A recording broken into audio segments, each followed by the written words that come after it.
The Zephyrian Empire stretched across 47 star systems, its crystalline spires reaching toward distant suns like frozen prayers.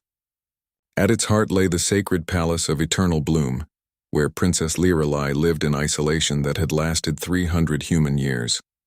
Her skin shimmered with natural bioluminescence, patterns of azure and silver dancing across her tall, elegant form. She was the last pure-blooded Zephyrian female, her genetic code holding the key to her species' survival. The Empire's greatest minds had calculated every possibility. Wars had been fought over her hand. Diplomatic marriages had been arranged and dissolved. Trade agreements worth entire planetary economies had been offered as dowries. Yet Lirelai remained untouched, protected by ancient laws that demanded her mate prove worthiness through trials that had killed thousands of suitors over the centuries. Commander Vextar of the Imperial Guard stood watch outside her chambers, his forearms crossed in ceremonial position. Through the translucent walls he could see her silhouette moving gracefully among her collection of alien plants, each one a gift from a failed suitor. The Andromedans had brought singing flowers that hummed lullabies. The Centauri had offered trees that bore fruit made of pure energy. The Kree had presented vines that could grow in any atmosphere, but none of their givers had survived the trials. The Empire's Council of Matriarchs had designed these tests to be impossible. The first trial required surviving the maze of echoing sorrows, where psychic phantoms drove most challengers insane within hours. Those who emerged faced the second trial, combat against the guardian beast of the deep void, a creature that had never been defeated. The third trial demanded solving the riddle of infinite recursion, a mathematical puzzle that supposedly had no solution. It was a system designed to preserve Lirelai's purity while maintaining the Empire's political stability. Suitors could try and fail heroically, their death serving as proof that no one was worthy of their precious princess. Meanwhile, the Empire continued to use her potential marriage as leverage in negotiations, always promising but never delivering. On this particular day, as twin suns cast purple shadows through the palace halls, something unprecedented was about to happen. The quantum communicators throughout the Empire crackled with the same message being transmitted simultaneously to every inhabited world. A new challenger had registered for the trials. What made this announcement extraordinary wasn't the challenger's species. Though humans were relatively unknown in this part of the galaxy, it wasn't his lack of military rank or noble title, though that was unusual enough. What shocked the Empire to its core was the simple message that accompanied his registration. He wasn't coming to compete immediately. The human named Marcus, Chen had sent word that he would arrive in exactly one solar cycle to begin the trials. Until then, he requested permission to establish a small research station on the Empire's outer rim, where he intended to study Zephyrian culture and language. He wanted to understand what he was fighting for before he fought for it. Emperor Thaxmor, whose reign had lasted 8 centuries, read the message 3 times before calling an emergency session of the High Council. In the great chamber where decisions affecting billions of lives were made, the most powerful beings in the Empire found themselves baffled by a single human's audacity. "He wishes to wait?" asked Counselor Irildin, her tentacles writhing with confusion. "No suitor has ever requested delay. They come with passion burning in their hearts, eager to claim their prize." "Perhaps it's a psychological strategy," suggested General Korthvan, his massive frame shifting uncomfortably in his hover throne. "He seeks to unnerve us with his patience." Emperor Thaxmor studied the holographic display showing Marcus Chen's modest spacecraft, already en route to the coordinates he'd requested. The vessel was unremarkable by galactic standards, built for efficiency rather than intimidation. No weapons arrays, no diplomatic entourage, no signs of the wealth and power that typically accompanied serious suitors. Grant his request, the Emperor decided, his voice carrying the weight of absolute authority. Station monitors on his activities, but allow him to proceed. I am curious to see what this human believes he can learn that others have not. As news of the delayed challenge spread throughout the Empire, reactions ranged from amusement to outrage. The Andromedans laughed at human arrogance, claiming no species could understand Zephyrian complexity in mere months. The Centauri placed bets on how quickly the human would abandon his mission once he learned the true scope of the trials. The Kree began preparing their own next candidate, confident that this human's delay would give them time to find their ultimate champion. But in her tower chamber, Princess Lyrelei stood perfectly still as she absorbed the news. For the first time in decades, someone was coming who didn't see her as a prize to be claimed immediately, someone who thought her worth understanding before pursuing. The concept was so alien to her experience that she found herself walking to her window, staring out at the stars where this mysterious human traveled. Commander Vextar noticed the change in her routine immediately. The princess had always maintained strict schedules, but now she lingered at windows asking questions about human culture that he couldn't answer. She requested access to the Empire's databases on Earth and its colonies, studying with an intensity he'd never seen her apply to anything before. "Commander," she said one evening as the aurora storms painted the sky in brilliant green, "what do you know about human courtship rituals?" Vextar's 4 eyes blinked in sequence, a sign of deep thought among his species. "Little, Your Highness. They are said to be complicated. Much conversation before commitment." Lyrelei nodded slowly, her bioluminescent patterns shifting to colors that usually indicated deep contemplation. For the first time in 3 centuries, someone had given her something she'd never had before. Time to think about what she wanted, rather than simply enduring what others demanded of her. Across the galaxy, Marcus Chen continued his journey at leisurely pace, unaware that his simple request for preparation time had already begun changing the most protected woman in the Empire. Marcus Chen's research station orbited a dead moon on the Empire's frontier, where stellar winds carried the whispers of ancient civilizations. His modest facility consisted of 3 interconnected modules: living quarters, laboratory, and a communications array that he'd built himself from salvaged parts. Every day brought new discoveries about Zephyrian culture that fascinated him more than any treasure could. The Empire's monitors watched him with growing bewilderment. Instead of training for combat or studying the trial's deadly challenges, Marcus spent his time learning the Zephyrian language. Not just the trade pidgin that most species used for commerce, but the classical form used in their poetry and sacred texts. He practiced the complex tonal shifts that could change beautiful flower into honored ancestor, with subtle vocal adjustments. His days followed a pattern that seemed almost meditative. Mornings were devoted to linguistic study, using audio recordings provided by the Imperial Archive. Afternoons meant cultural research, reading everything from Zephyrian philosophy to their agricultural practices. Evenings he spent in his laboratory, working on projects that the monitoring teams couldn't quite understand. "He's building something," reported Surveillance Chief Quendal to the High Council. "Multiple devices, all apparently different. None appear to be weapons." Emperor Thaxamor leaned forward in his throne, studying the holographic displays showing Marcus at work. The human's hands moved with precise confidence as he assembled delicate mechanisms, but their purpose remained mysterious. "What do your analysts conclude about his intentions?" "Unknown, Your Majesty. His behavior patterns don't match any previous suitor. He's made no attempts to gather intelligence about the trials themselves. Instead, he seems obsessed with understanding our agricultural cycles, botanical knowledge, and artistic traditions." In her tower chamber, Princess Lyrelei had begun receiving daily reports about the human's activities. Commander Vextar delivered them personally, having noticed her intense interest in this unprecedented suitor.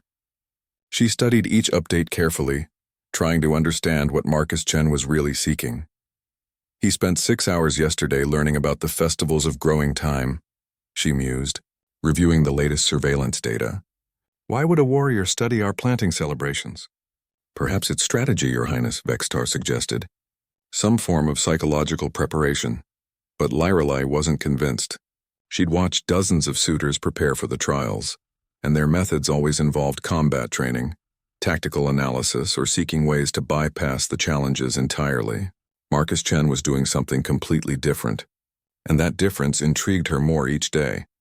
Her interest deepened when she discovered that Marcus had requested specific cultural materials from the Imperial Archive. He'd asked for recordings of traditional Zephyrian music, samples of classical poetry, and detailed botanical guides about plants native to their homeworld. When the archive's curator asked what he needed these for, Marcus had simply said he wanted to understand what made Zephyrian civilization beautiful. No suitor had ever used that word before. Powerful, yes. Valuable, certainly. Strategic, always. But beautiful? That was something entirely new. As the weeks passed, Marcus's research station became a hub of unexpected activity. Automated cargo ships arrived regularly, delivering supplies he'd ordered from across the galaxy. Not weapons or armor, but seeds, mineral samples, and technical components for his mysterious projects. The Empire's observers noted everything but understood nothing. The breakthrough in their surveillance came when Marcus began transmitting data back to human space. The encrypted messages couldn't be decoded, but their frequency and pattern suggested he was consulting with specialists in various fields. Xenobotanists, atmospheric engineers, and cultural anthropologists were apparently advising him on his work. "He's not preparing to fight," realized Counselor Irildin during an intelligence briefing. "He's preparing to create something." This revelation sparked fierce debate in the High Council. Some members argued that Marcus was obviously planning some elaborate deception, using creativity to mask a conventional assault on the trials. Others wondered if this represented a fundamental misunderstanding of what the challenges required. General Korthvan, veteran of countless military campaigns, studied the reports with growing unease. "In 40 years of warfare, I've learned to recognize when an opponent is preparing for battle. This human shows none of those signs. Either he's completely unprepared for what awaits him, or he's planning something we've never encountered before." The mystery deepened when Marcus began requesting living specimens of Zephyrian flora. Not the exotic gifts that previous suitors had brought, but common plants that grew in ordinary gardens throughout the Empire. Moonbell flowers that glowed softly in darkness. Harmony vines that produced musical sounds when touched by wind. Memory moss that changed colors based on nearby emotional states. Each request came with detailed explanations of how he intended to care for the plants, demonstrating knowledge that impressed even Zephyrian botanists. Marcus understood not just their basic needs, but the subtle environmental factors that helped them thrive. He knew which soil minerals enhanced their natural properties, which atmospheric conditions brought out their most beautiful characteristics. Princess Lyrelai found herself spending hours each day reviewing his botanical requests. The depth of his understanding revealed someone who didn't just want to possess beautiful things, but someone who genuinely cared about helping them flourish. In 3 centuries of receiving gifts from suitors, she'd never seen such careful attention to the actual well-being of living creatures. "Commander," she said one evening as artificial starlight streamed through her windows, "what do you think he's really building out there?" Vextar had been wondering the same thing for weeks. The surveillance data showed Marcus working with incredible patience and precision, but the individual components he created never seemed to come together into recognizable devices. "Perhaps, Your Highness, we're asking the wrong question. Instead of wondering what he's building, maybe we should ask who he's building it for." The insight struck Lyralee like lightning through her consciousness. Every other suitor had focused on overcoming the trials, on proving their strength and worthiness to claim her as a prize. But Marcus Chen seemed to be creating something specifically for her, not for the Empire or its tests, but for her personally. That night, for the first time in decades, Princess Lyrelai requested access to the palace's observation deck. Standing under the vast canopy of stars, she looked toward the frontier where Marcus continued his patient work. Somewhere out there, a human was taking time to understand her world before asking to become part of it. The thought filled her with an emotion she'd almost forgotten existed: hope. The breakthrough came during Marcus's 7th month of preparation. Princess Lyrelai was reviewing the daily surveillance reports when she noticed something that made her pause. Marcus had stopped working on his mysterious devices. Instead, he'd begun constructing what appeared to be a greenhouse using technologies she'd never seen before. The structure took shape over several weeks, its transparent walls glowing with subtle energy patterns that reminded her of Zephyrian bioluminescence. Inside, Marcus carefully planted the specimens he'd requested, creating environments that seemed perfectly suited to each species. But as Lyrelai studied the layout more closely, she realized he wasn't just growing plants randomly, he was recreating specific locations from across the Zephyrian homeworld. "Computer, enhance Section 7 of today's surveillance footage," she commanded, leaning forward as the holographic display zoomed in on Marcus's greenhouse. Her breath caught as she recognized the pattern. He was building a perfect replica of the Garden of First Blooming, the sacred grove where Zephyrian children traditionally learned about their connection to growing things. But that was impossible. The Garden of First Blooming had been destroyed 8 centuries ago during the Great Purge, when the Empire abandoned their homeworld to escape a stellar catastrophe. No outsider had ever seen detailed records of that place, yet somehow Marcus had recreated it down to the smallest detail. Commander Vextar entered her chamber as she stared at the display in amazement. "Your Highness, the Emperor requests your presence in the strategic chamber. There's been a development regarding the human." The strategic chamber buzzed with confused energy as the High Council gathered around a massive holographic projection. Emperor Thaxamor's expression was unreadable as he gestured toward the display showing Marcus's greenhouse complex. "Explain to me," the Emperor said slowly, "how this human has accessed classified cultural archives that supposedly no longer exist." Archive Curator Melthi stepped forward, her crystalline form shimmering with nervous energy. "Your Majesty, I verified the accuracy of his recreation. Every plant placement, every soil composition, even the specific mineral content of the water systems matches the original Garden of First Blooming. But according to our records, all detailed documentation of that site was lost during the evacuation." "Then how does he know?" demanded General Korthvan. The answer came from an unexpected source. Chief Intelligence Analyst Vordan, who rarely spoke in council meetings, cleared his throat nervously. "Your Majesty, I believe I may have discovered the explanation. 3 months ago, we detected quantum communication bursts between the human station and a research facility in the Sol system. I initially dismissed them as routine data transmissions, but upon closer analysis..." He paused, clearly uncomfortable with what he was about to reveal. "Continue," Emperor Thaxamor ordered. "The humans appear to have been working with..." "Refugees, Your Majesty. Zephyrians who left the Empire generations ago and settled in human space. They've been preserving cultural knowledge that we thought was lost forever." The chamber fell silent as the implications sank in. There were Zephyrians living among humans, maintaining traditions that the Empire had abandoned. More disturbing still, they'd apparently chosen to help this human understand their heritage better than most current citizens of the Empire. Princess Lyralee felt something shift inside her chest as she absorbed this revelation. Marcus Chen wasn't just studying her culture from the outside. He'd spent months learning from Zephyrians who remembered what their civilization had been like, before fear and isolation changed everything. "There's more, Your Majesty," Vordan continued reluctantly.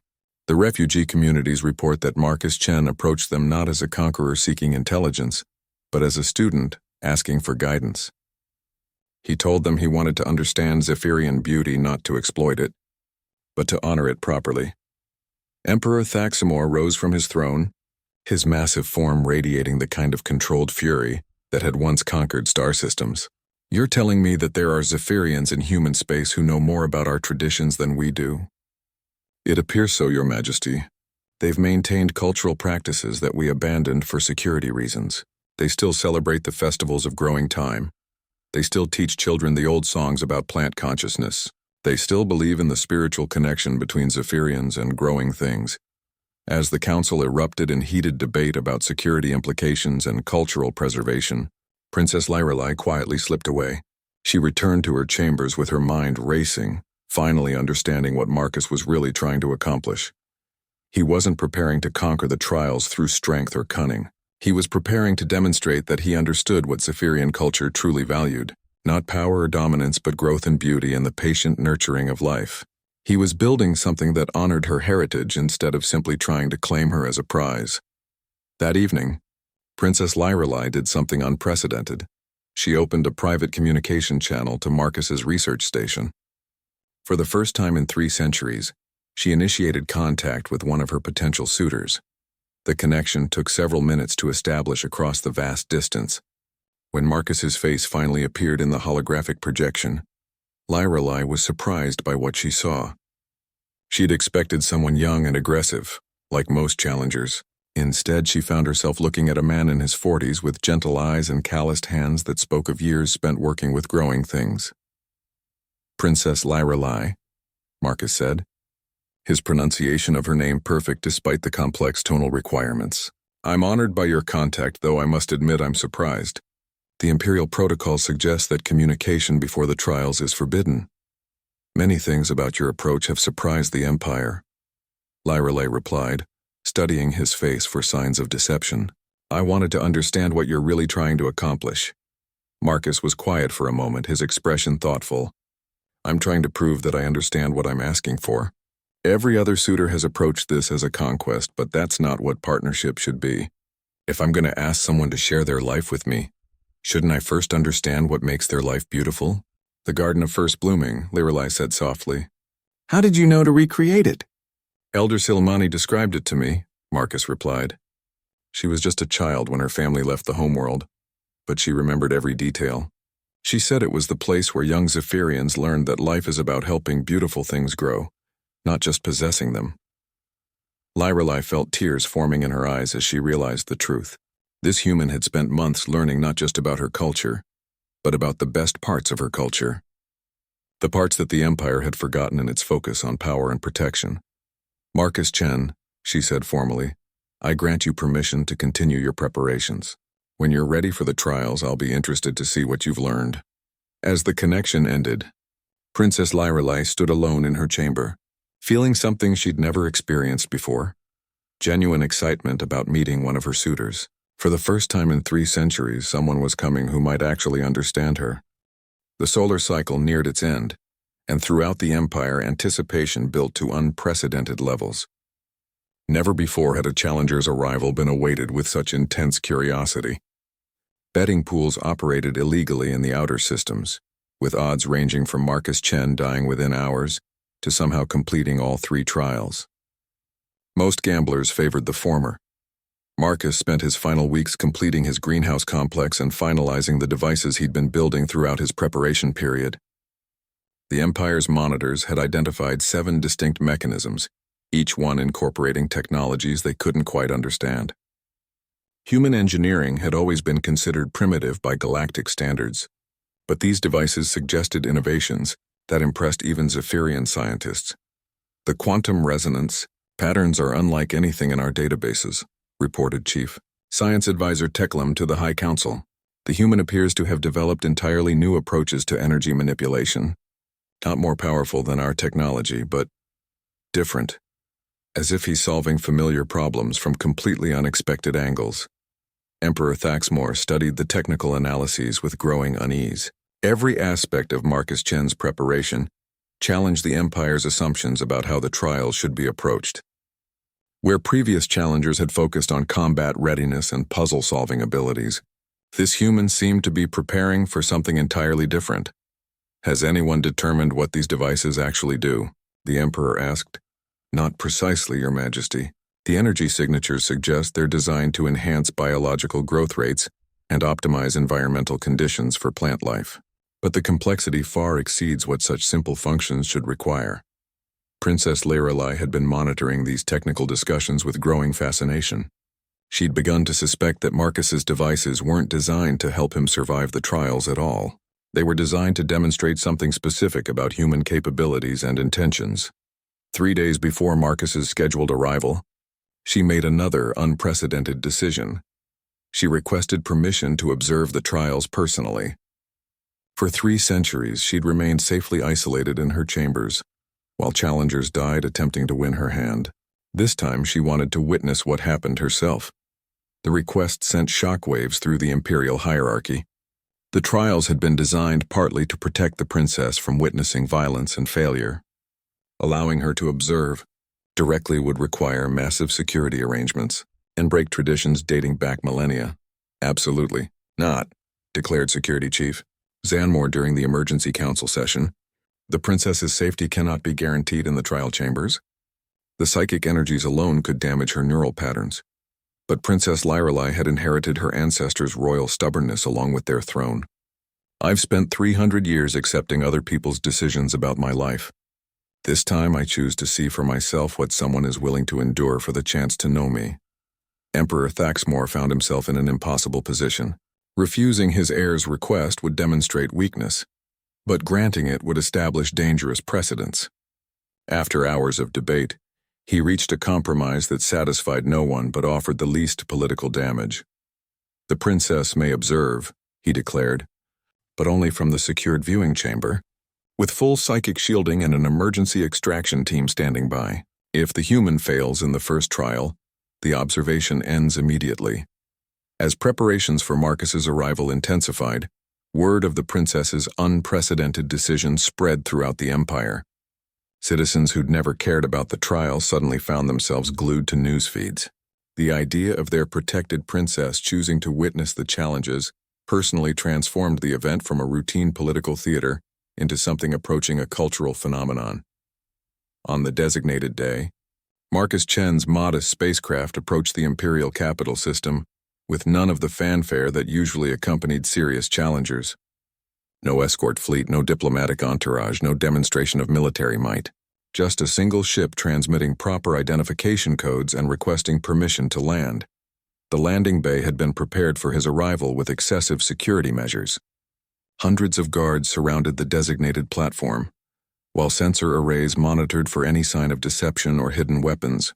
When the ship's airlock finally opened, the assembled officials weren't sure what to expect. Marcus Chen emerged wearing simple work clothes and carrying a single travel case. He moved with calm confidence, seemingly unbothered by the massive military presence surrounding him. His appearance was so ordinary that several guards actually looked past him, expecting someone more impressive to follow.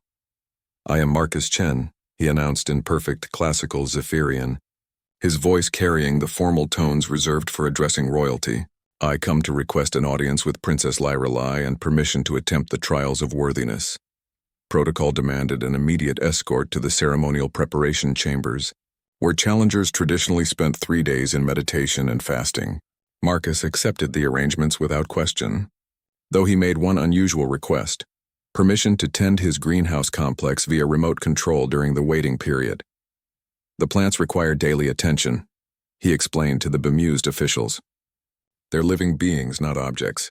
Abandoning them now would violate everything I've learned about Zephyrian values."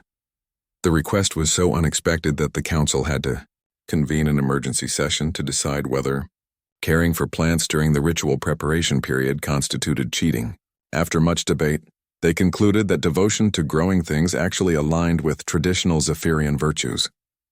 In her secured viewing chamber, Princess Lyrelai watched the preparation ceremonies with fascination. Marcus approached each ritual with genuine respect, learning the ceremonial movements with careful attention to their spiritual significance, rather than simply going through the motions.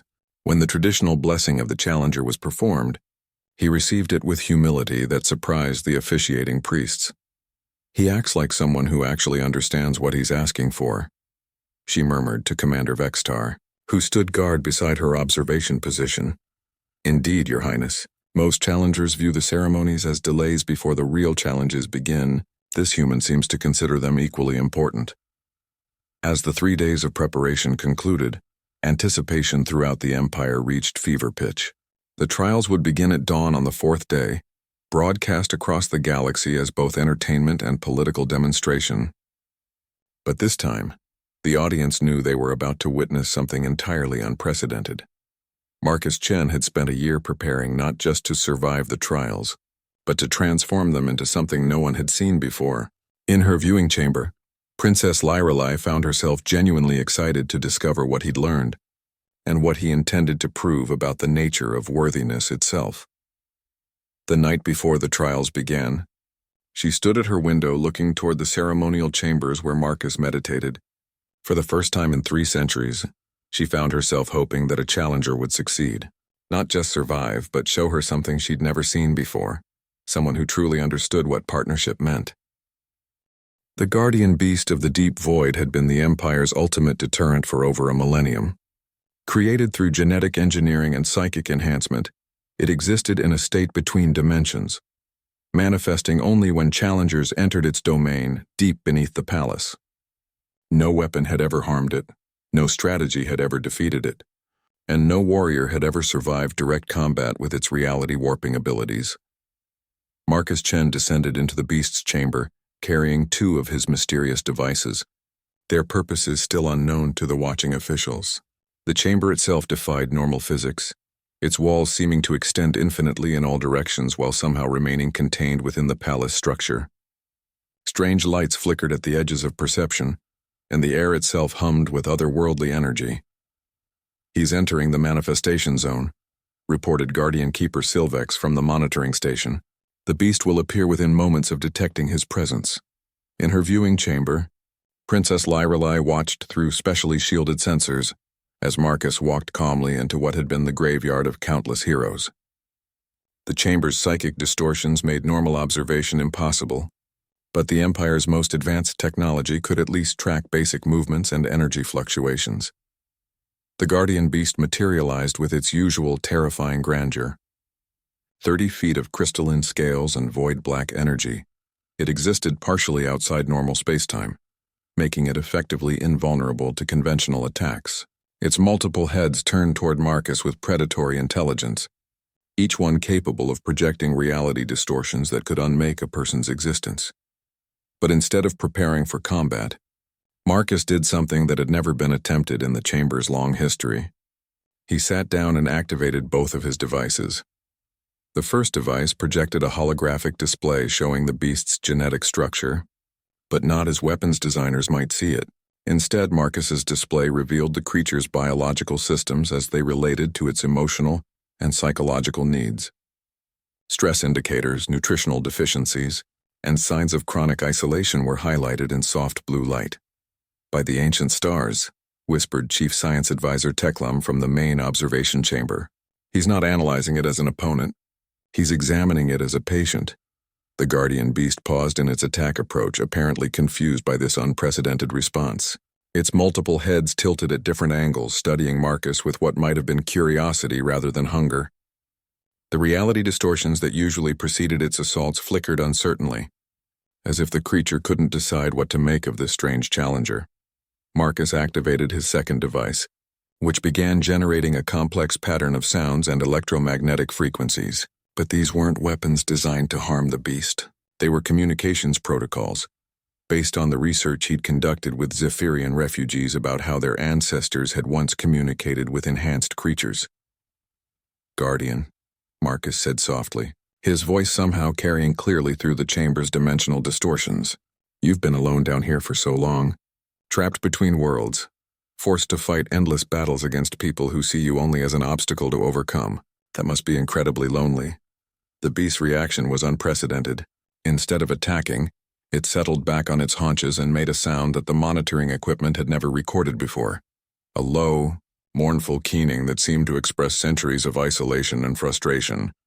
Marcus stood slowly and approached the creature with the same careful patience he'd shown with his plants. "I know what it's like to feel out of place," he continued, his devices now generating frequencies that seemed to soothe the beast's aggressive tendencies.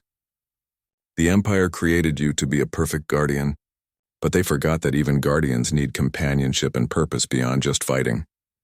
In the viewing chambers, absolute silence reigned as the assembled officials watched the impossible unfold. The guardian beast, the Empire's most feared deterrent, was allowing a human to approach without violence. Its reality-warping abilities had stabilized, creating a pocket of normal space around Marcus that felt almost peaceful. "How is he doing this?" Emperor Thaxmore demanded. "He's not trying to defeat it," Princess Lyrelei said, her voice filled with wonder. "He's trying to heal it." The truth became apparent as Marcus's devices revealed more about the guardian beast's condition. The creature was suffering from dimensional displacement syndrome, a condition that occurred when beings existed partially outside normal space for extended periods. It had been in constant pain for centuries, with no one understanding its distress because everyone who encountered it was focused only on survival. Marcus reached into his travel case and withdrew something that made the monitoring teams panic. A weapon that looked like it could harm the beast. But instead of attacking, he offered it to the Guardian as a gift.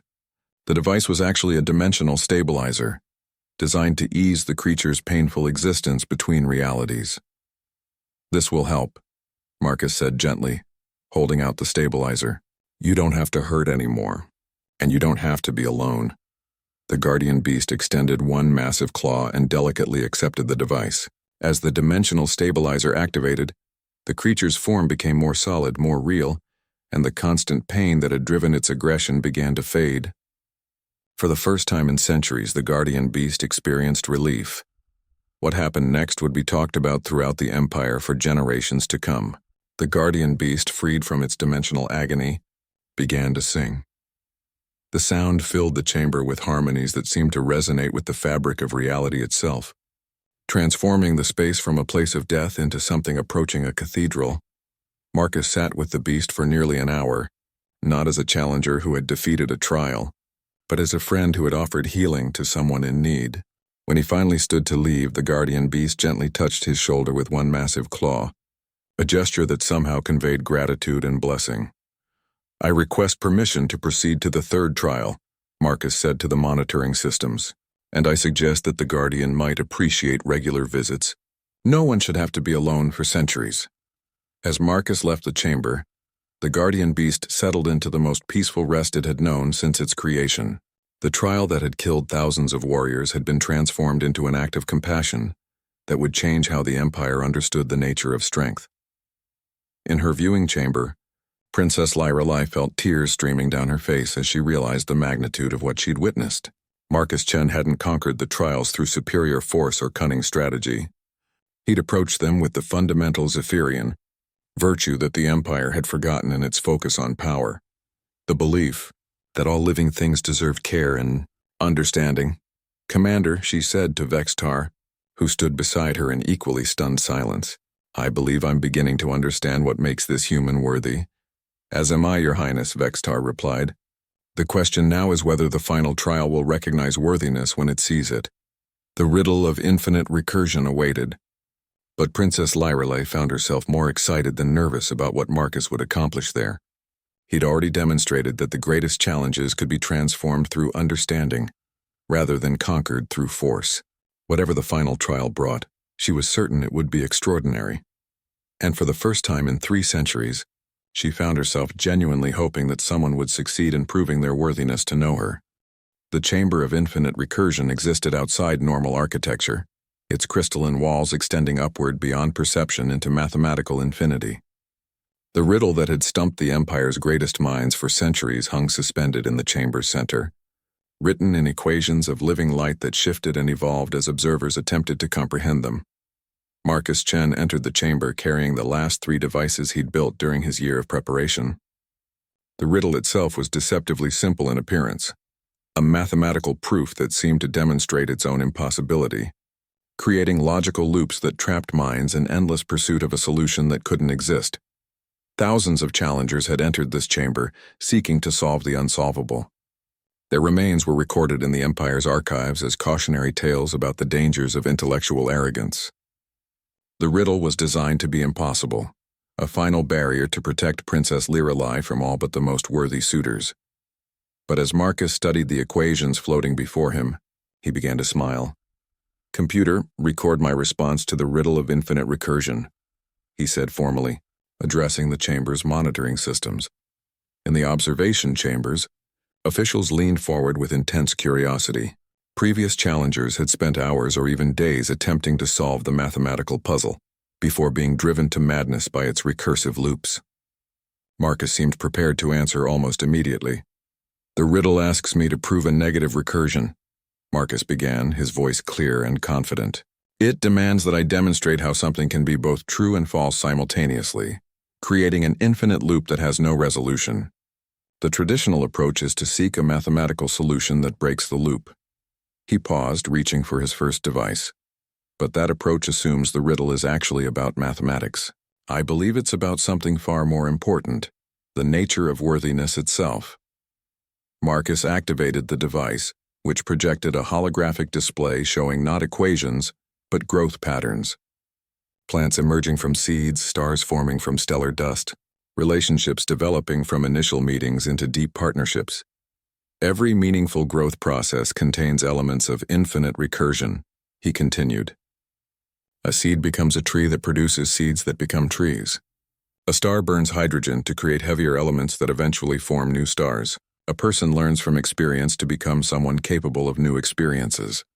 In her viewing chamber, Princess Lyrelei felt her breath catch as she understood what Marcus was proposing. He wasn't trying to solve the riddle at all. He was reframing it entirely. "The riddle assumes that infinite recursion is a problem to be solved," Marcus said, activating his second device. This one began generating complex harmonic patterns that resonated with the chamber's crystalline walls. But what if recursion isn't a flaw in the system? What if it's the entire point? The equations floating in the chamber began to respond to the harmonic frequencies, their harsh mathematical edges softening into flowing patterns that resembled living organisms more than abstract formulas. The recursive loops that had trapped so many minds started to look less like prisons and more like dance steps. The riddle of infinite recursion isn't about finding an answer, Marcus declared, reaching for his final device. It's about recognizing that some questions are more beautiful than any answer could be. The worthiness it tests isn't mathematical genius. It's the wisdom to know when to stop demanding solutions and start appreciating mysteries. He activated his third device, and something unprecedented happened in the chamber of infinite recursion. The mathematical equations transformed into living art, their logical structures becoming gardens of light that grew and evolved according to principles that transcended mere calculation. "My answer to the riddle is this," Marcus said, standing in the center of the transformed chamber as equations bloomed around him like flowers. "I don't need to solve Princess Lyra.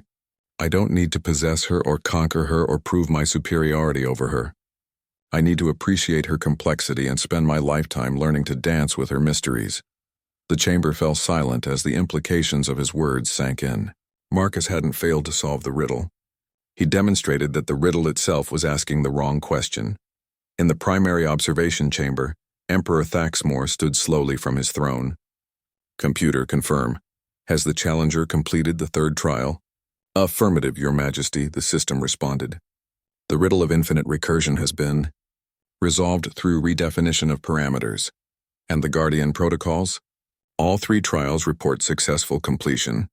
The challenger has demonstrated worthiness according to unconventional criteria." A silence fell over the palace that seemed to stretch across the galaxy. For the first time in the Empire's recorded history, someone had completed all 3 trials. But more than that, they'd done so in ways that transformed the trials themselves from tests of dominance into celebrations of understanding.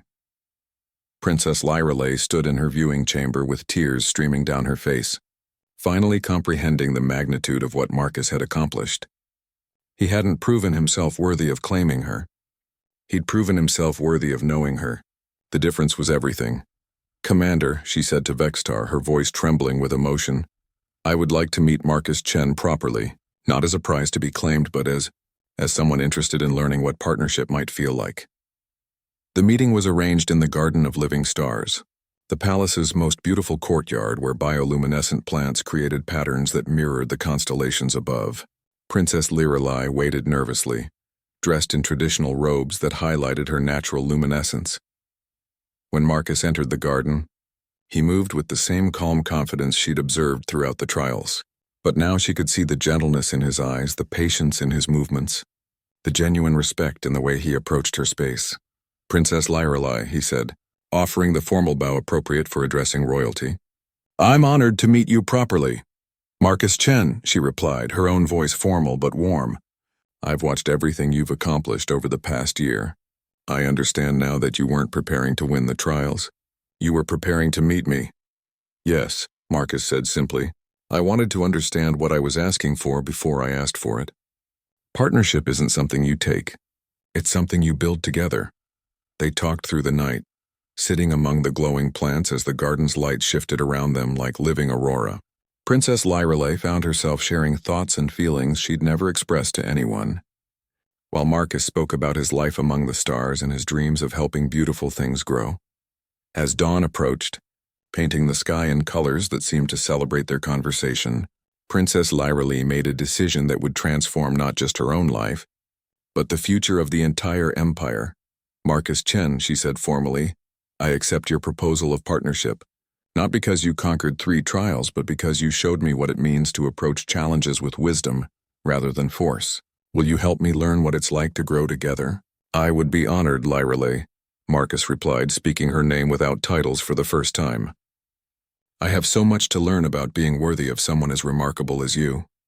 Their marriage celebration lasted for weeks, with representatives from across the galaxy coming to witness the union that had been achieved not through conquest, but through understanding. The Zephyrian refugees in human space were invited as honored guests, their preservation of ancient traditions finally recognized and celebrated. But perhaps the most significant change was what happened to the trials themselves. Under Princess Lyralei's guidance, they were transformed from deadly tests into opportunities for growth and learning. The maze of echoing sorrows became a place of healing for those struggling with psychological trauma. The guardian beast found new purpose as a teacher of dimensional sciences. The Chamber of Infinite Recursion became a meditation space where visitors learned to appreciate life's beautiful complexities. Years later, as Marcus and Lyrelei worked together in their expanded gardens that spanned multiple worlds, visitors would often ask about the secret of their partnership. Their answer was always the same. True worthiness wasn't about proving you could claim someone as a prize, but about demonstrating that you understood the infinite joy of helping someone you love continue to grow. And in the transformed chambers beneath the palace, the trials waited patiently for the next challenger who might approach them, not as obstacles to overcome, but as opportunities to learn something beautiful about the nature of love itself.